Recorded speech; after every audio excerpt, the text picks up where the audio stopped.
SEO support. I also had a minute to chat with him earlier, and he's actually not a US native. He's from Sweden, did I get that right? That's correct. Yay. But he loves the US and he's staying here forever. And he's a Patriots fan. Go Pats! Yeah. All right. In the middle, we have Eve Sangenito, Stone Temple's Vice President of Marketing Consulting. At Stone Temple, Eve oversees the company's team of senior marketing consultants who are responsible for creating differentiated strategies that enable clients to meet their content marketing, social media, and SEO business objectives.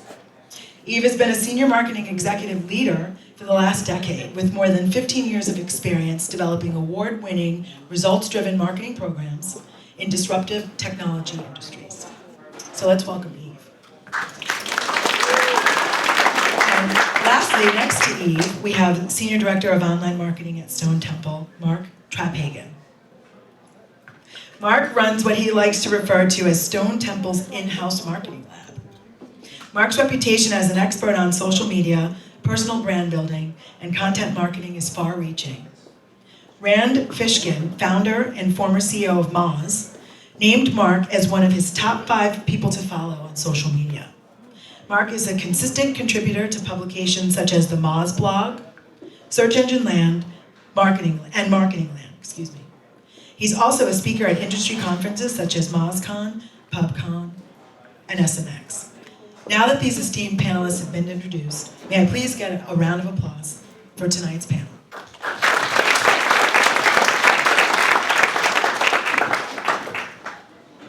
All right, so let's talk about how this is going to work for just 1 second.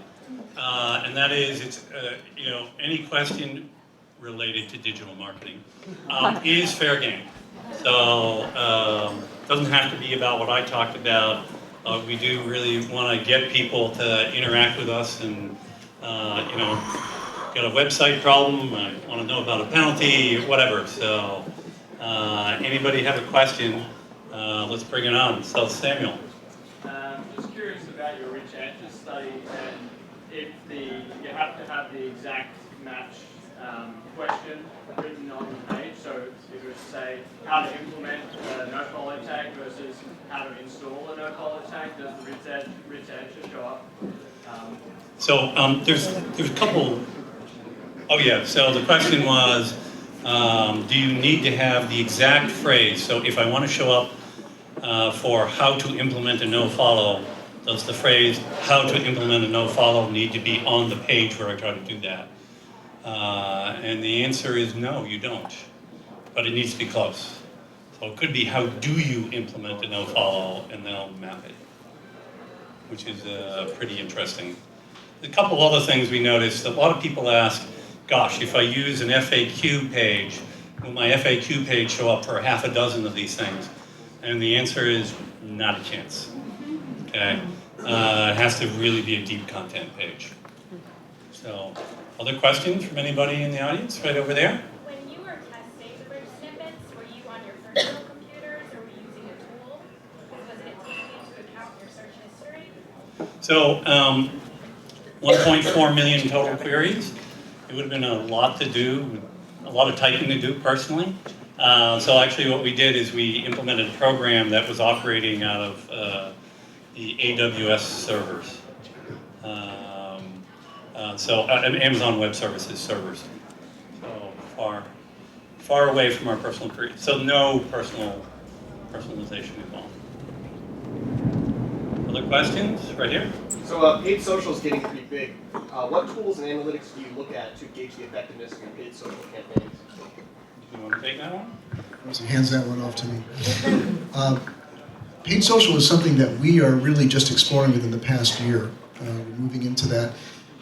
As an agency, we used to do PPC, pay-per-click advertising, which is the traditional search paid advertising, and we decided to get out of that to focus on things that we were better at and better serve our clients. Other people who do that very well. So, but paid social, because we're so involved with social media, definitely got our attention. And as most people in here are probably aware by now, it's becoming increasingly almost a necessity, probably a necessity to get real attention on there. So the question was, how do we measure the success of that? The primary way that we're trying to do that right now is by carefully tagging our links. And it's something that you want to explore. If you're doing this type of thing, learn how to tag links. There's tools out there. Google has the primary one, Google Tag Manager or Google Tag Builder, Google URL Builder. Just look that up on search.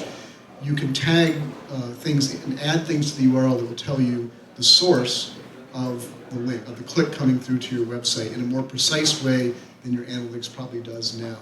So very important to tag those links so that you can see exactly what campaign it came from, what source, where that link was shared, and where that goes to. So right now, we're not doing anything really any more sophisticated than that. There's a question over here somewhere. Yes, right It there. was a follow-up question about the rich answers. Was there any correlation in the type of markup that you saw on the pages that had rich answers?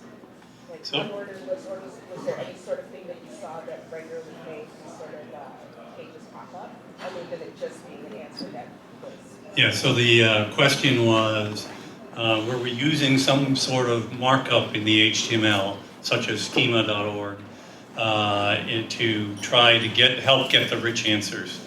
And did we see a correlation between usage of that and getting rich answers across our whole study?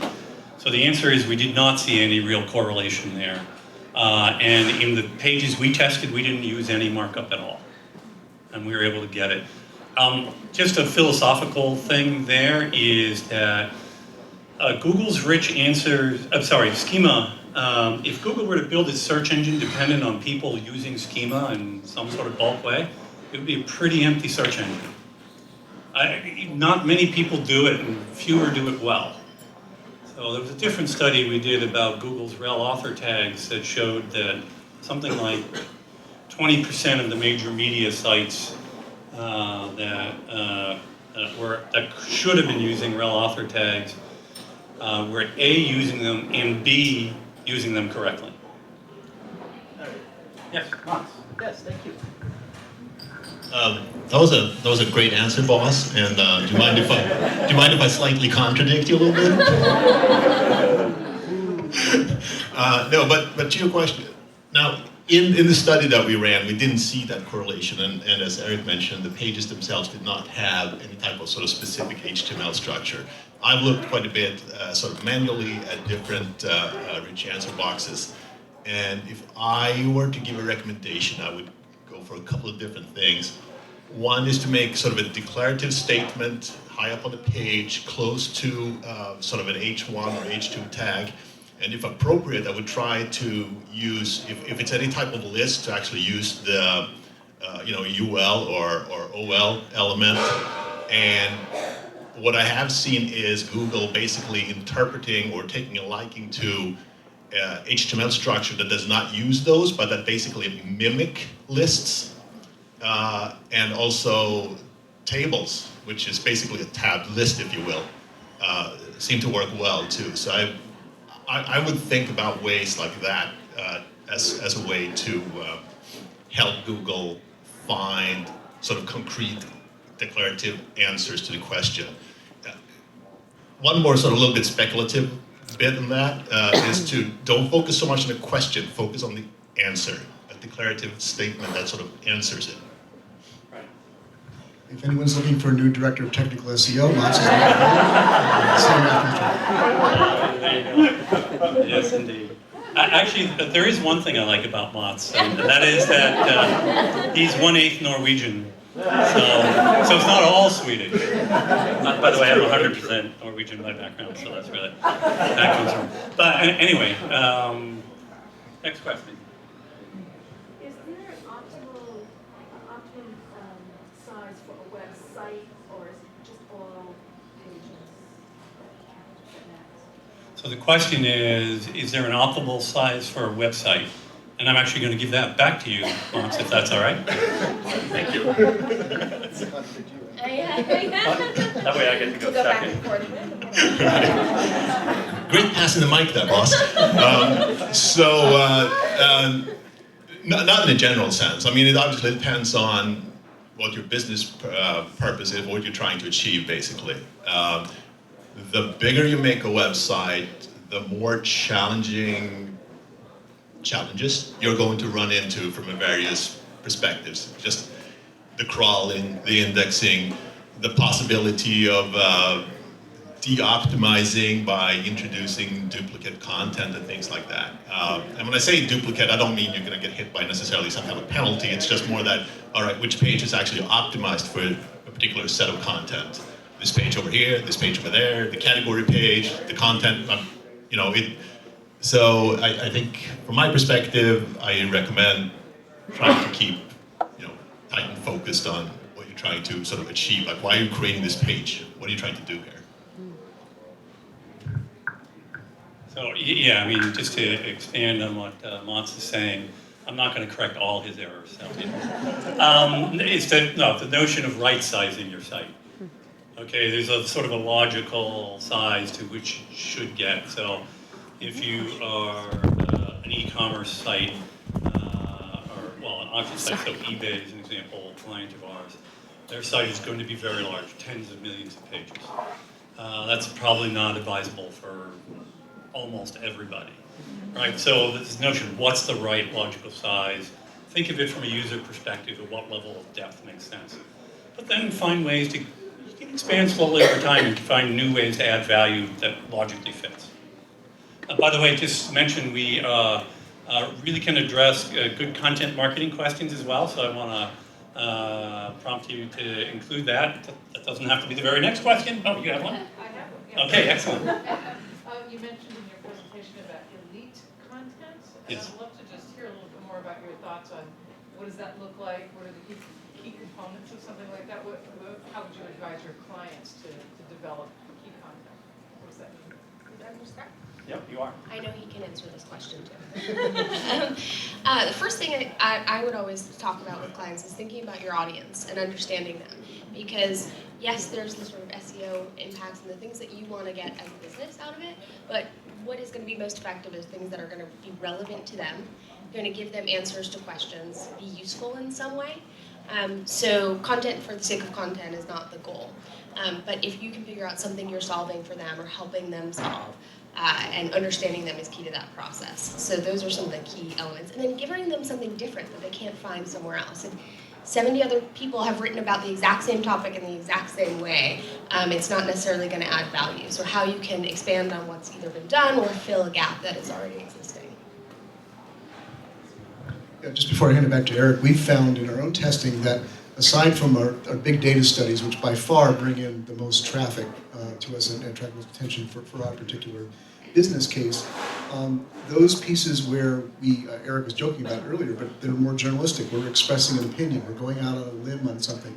It's an issue that people in our industry are thinking about, talking about, and we say, this is where we think this is going, or this is why we think this works or doesn't work.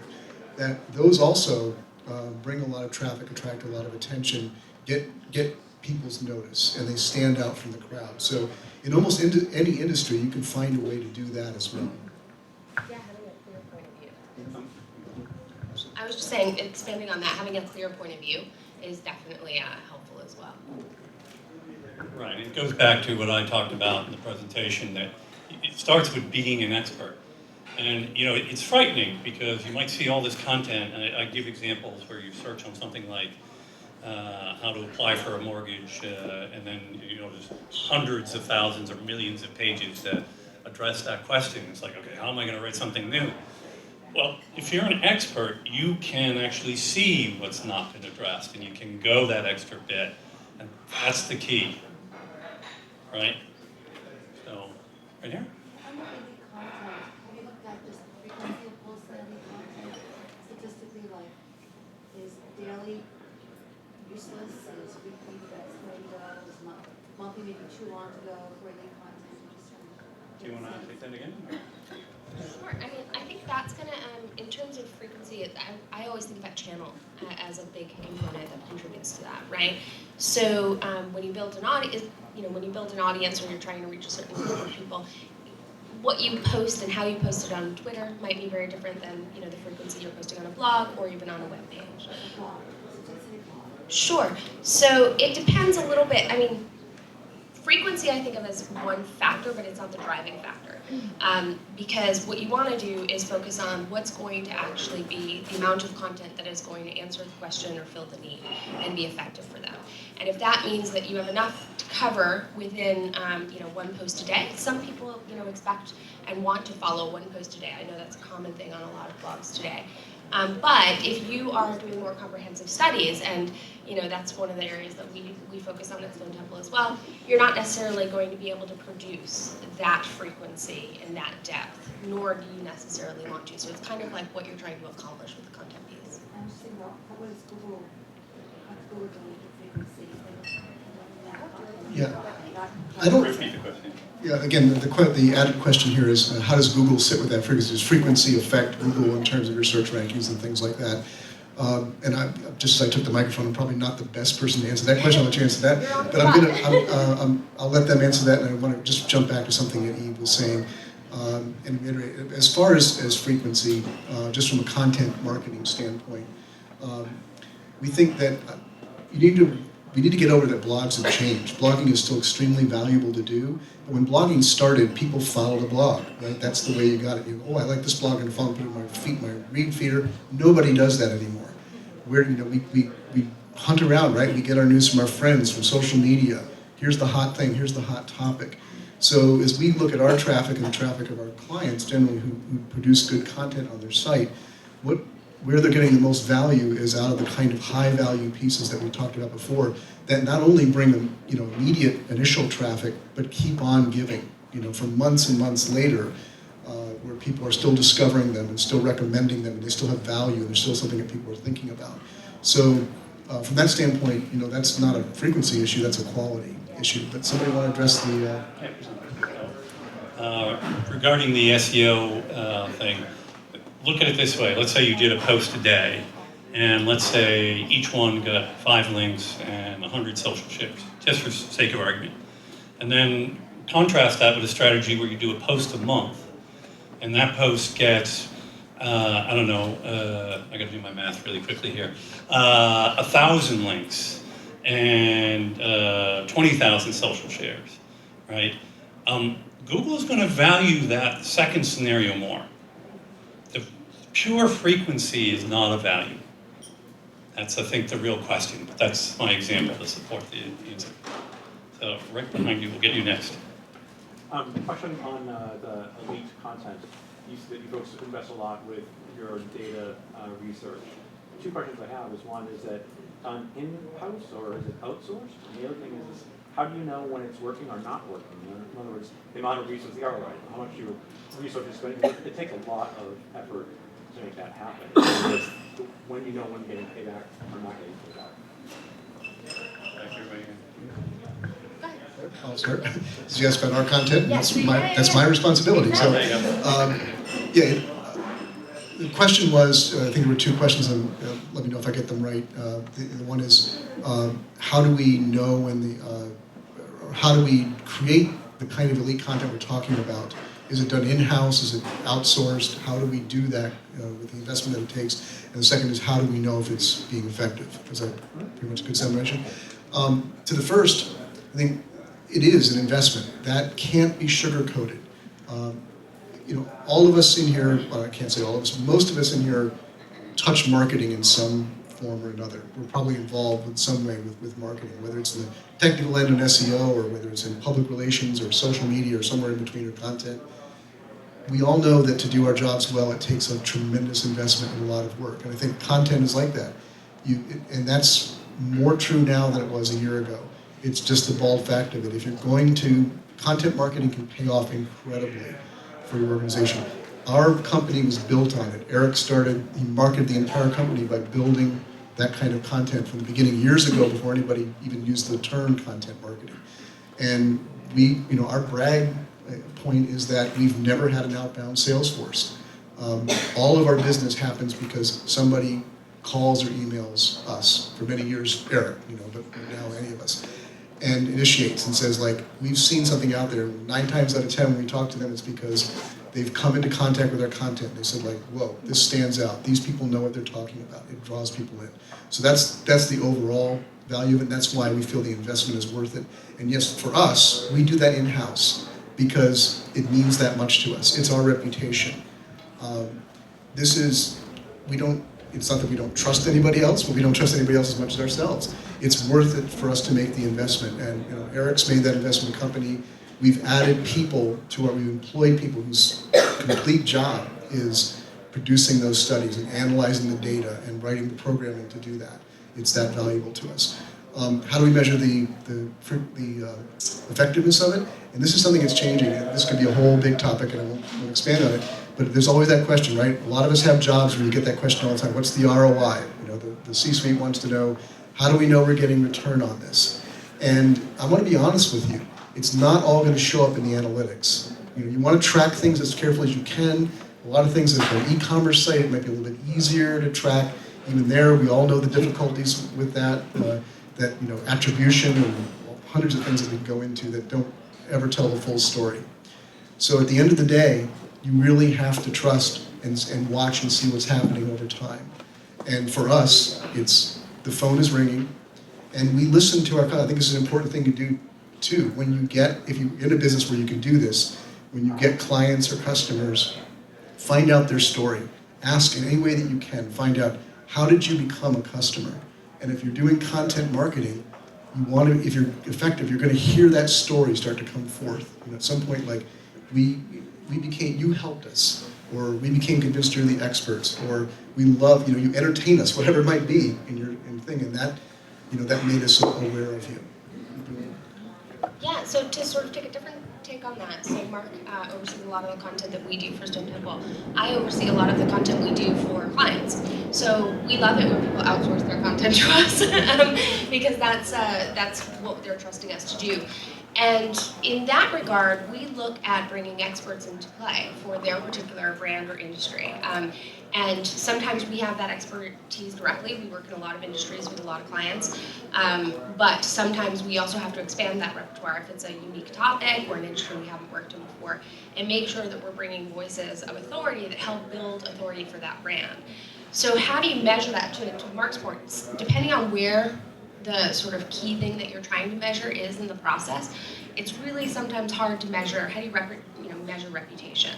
There are elements, there are factors that come into play. But one thing I'd say, and kind of gets back to when social was first becoming big in the heydays, what's the cost of not doing it, right? If you're not where the conversations are happening or where the content is happening on the channels where your users are, then you're invisible. So how are you going to have an impact if you're not there? I'm going to add one point of measurement. Sign in here.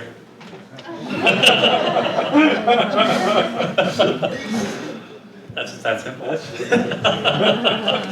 So, well, actually, Brian was first, and then we'll get you next. Okay. I just had a question about people's feeling about Twitter. Yep. And is it useful as weighted? Oh gosh, I'm gonna let you. Yeah. You don't get to take a sip. You have to answer that one. Okay. The question was about Twitter and how do we feel about its effectiveness currently, and is its effectiveness waning? This is a question heavy on my mind because a week from today, I will be teaching a class on Twitter for Business as part of the Marketing Land Social Pro Conference in Las Vegas. An hour-and-a-half class, and that's going to be the main focus, right? So you think I would have an answer? Twitter. I think that I don't want to answer that with an "it depends" answer, but it does. Because what do you mean by effectiveness? Twitter has become different, and there's no doubt that Twitter is struggling in many ways within itself. We all see that from the Wall Street reports. We see that from Twitter trying out different things. Not everybody gets Twitter. And just the fact that as much as the early adopters of Twitter might bemoan it, it really isn't the place where conversations are happening, with incredibly valuable exceptions. So for the most part, Twitter's a place, it's a broadcast medium, it's where people go to get that's how I use it primarily, I follow really good, smart people that share great stuff, that share links that are valuable to me. It's very valuable for me to get my daily content feed, keep up on the news of my industry, know what's happening. I said with exceptions, and there are places where people are using it to incredible effectiveness. It is the place, still the place where a lot of people go to in the moment, where they want to know something right away, they have a problem. They tweet it out, right? We've all heard the stories. You know, I had a story sharing the other day where I was flying here on JetBlue, and the TV didn't work. Not a great tragedy for my life. I'm always doing work on the plane. I don't use the TV, but they announced, you know, if you're on the flight, you get a $15 credit because the TV didn't work, which is wonderful. But they said, like, if you're booked for a travel agent, which I did, then you're going to have to fill out this form and blah, blah, blah, blah. I said, you know, for $15, my time's worth more than a form. But I just tweeted out something. I just mentioned JetBlue in a tweet. I didn't even do their at JetBlue. I just said, you know, JetBlue just gave everybody $15 for the TV not working. You know, I pay $15 to not have no TV. Something, just kind of a joke.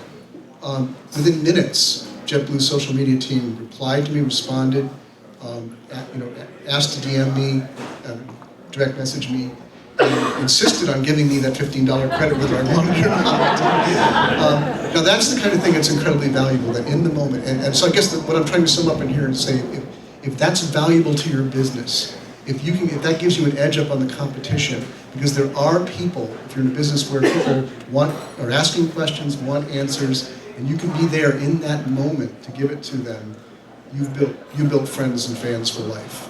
There's a ton more, you know, come to my class in Las Vegas an hour and a half, but I think, you know, that's the way I see it changing.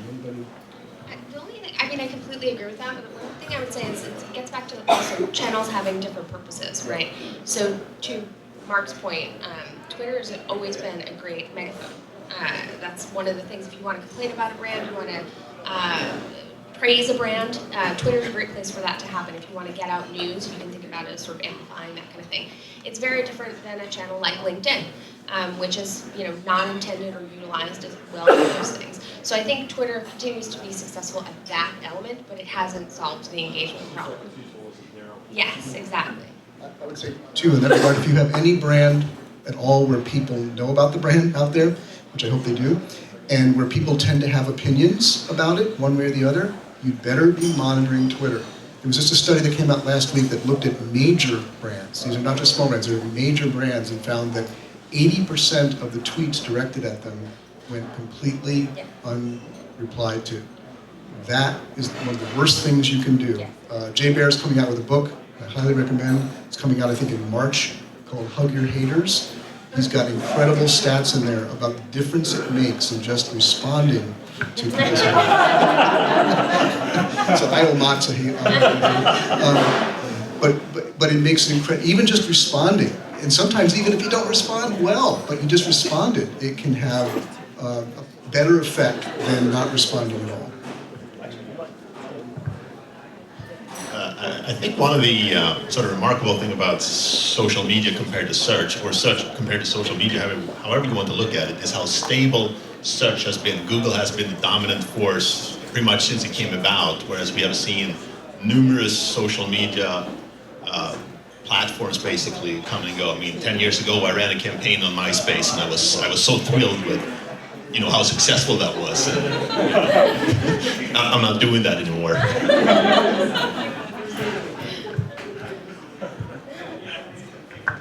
It's easy to tell what Mott's role in the company is. It's the comic relief. Thank you, Mats. You had a question back here?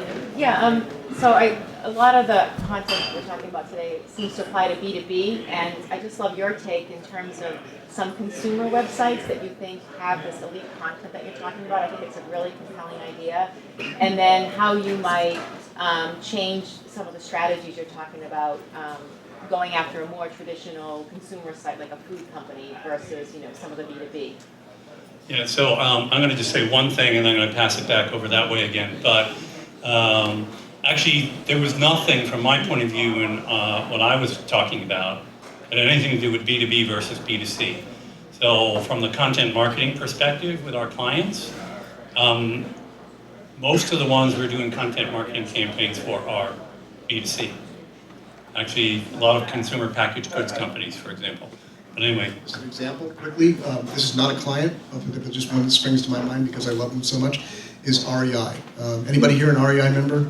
Okay, several people. REI is Recreational Equipment Incorporated. Online they have retail stores too, but online sellers of camping gear and hiking stuff like that. And they understood early on that it was much more about the lifestyle, the outdoor lifestyle, than it was about the gear, the stuff. And their content, if you look at it, in their catalogs, or offline content, but also online, is so spectacular because it draws me in and it reminds me why I want to get the boots and why I want to get the kayak. And it just draws me in and makes me feel like I'm really a part of something when I shop with REI. They create an experience. They understand that they never push their products maybe sometimes very subtly, but their content is never directly about their products. It's about the lifestyle of their users, and that's what we all come there for. Yeah, I mean, I, again, agree completely with that perspective. I think when we were talking earlier, we were talking more B2C, and actually we work with a lot of clients, as Eric noted, that are B2C. A lot of the same rules apply from a sense of we'll take a piece of content, we'll focus on what the user, whoever that user is, a consumer or a buyer, a potential buyer, and try to develop content that answers their questions and provides expertise that they may not have access to, that they want ready access to. And we do that for everything from, I can think off the top of my head a couple of, stationary products and things like that to retailers from that point of view. We try to make it, depending on what type of user we're trying to reach, we might create a different kind of user experience. So if it's a mobile, an audience, for example, that's consumer-oriented that we expect are more on the go, mobile is obviously really important, so we might think about crafting that differently than somebody or a set of people that are working at their office more commonly. One thing that I would say on the B2B side that we think about a lot, it does apply on the consumer side as well, but you really think about it a lot on the B2B side, is how you move potential buyers and potential users that you're trying to reach, potential customers, down the customer journey. And not just from the standpoint of you trying to sell them, but actually helping them evolve in their process. So the kinds of content they're going to be looking for at the discovery phase of something they're interested in is not necessarily going to be the same kind of content that when they're getting to the point of making a purchasing decision or determining whether or not they should stay with a brand long term from a loyalty perspective, those kinds of content that are going to be accessible to them and helpful to them are going to differ on those paths. The other thing to think about in a B2C scenario is, in the B2C scenario, it's like, how are you establishing your reputation and visibility by putting that content out there? There's plenty of research data that shows that even if the user never interacts with you, but you're constantly putting helpful content out there, they feel they're building a relationship with you and that they have a relationship with you because of how you engage. It's a wonderfully powerful viewpoint to have about why it's so important for B2C brands to do this. So a couple of things. Unfortunately, we are out of time, but we're not going to disappear. We're going to hang out. We just kind of have to, get off the intercom or whatever you call this thing. And I don't know anything about this techno geeky stuff, but. I want to thank the AMA team, first of all, for all of their support. And they've really done a great job. That was awesome. I think we have a membership information table over there, is that right? So if you're interested in joining the AMA, they're sitting right over there. So please do consider that. They do provide a lot of great services. And again, thank you to, I haven't forgotten. Good job. That's why I was hugging you earlier. You're my hater. It's so not true, by the way. But thanks again to Alex and Leah, and also to Ash over here, who played a huge role in this, and the team.